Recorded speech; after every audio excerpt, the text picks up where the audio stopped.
This video will walk you through building a fixed liquid hybrid layout. As you can see on this web page, we have a fairly standard web page. It's got a logo, a headline, body text, some navigation, and some additional text, as well as a copyright in the footer information. But it's not laid out very well, so let's take a look at the HTML and see what we can do to turn it into a better looking layout. Here's the HTML for that layout. As you can see, it's got a header with the image, a content area div with a wrapper div around it, a left side navigation links list, a right side with additional information. This is a deal, and of course the footer with some copyright information.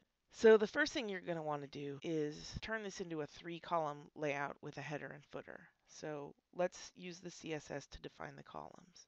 We've got our style sheet up at the top, so let's add the header and footer so that they are both 100% width with a background color and font color.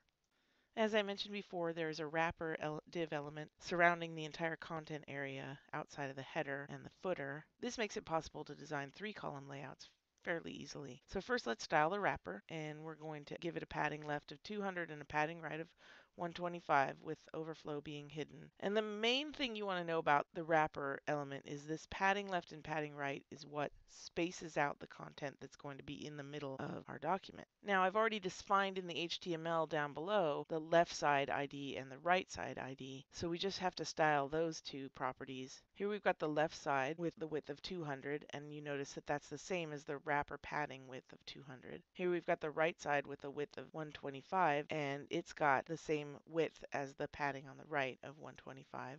The next thing we'll want to define is the content area.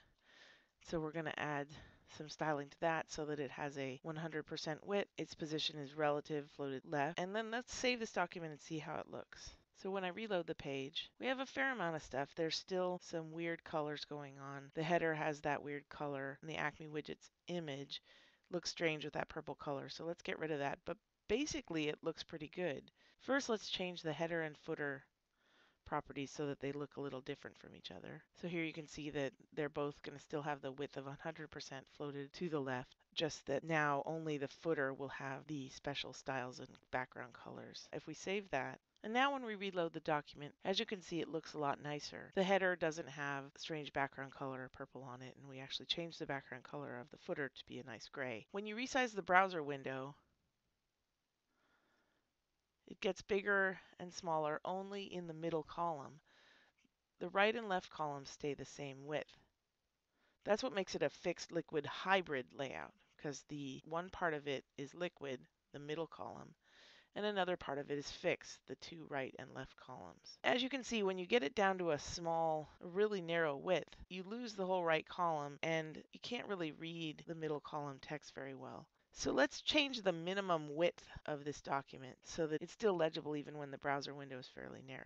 To do that, I'm going to add a style to the body element of the page. I'm going to set the margin and the padding of the body to 0, but more importantly, I'm going to set the min width to 525 pixels.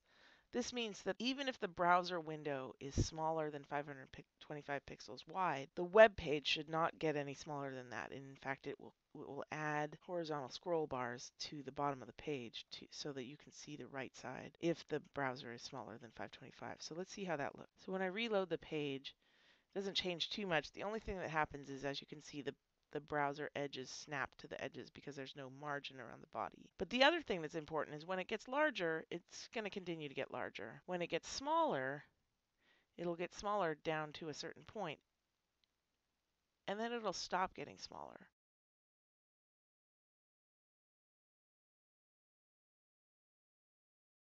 I think 525 is actually too narrow as well, so let's change that to be a little bit larger. So I can change that min width to, say, 640 pixels. And then I'm also going to add a max width of 800 pixels.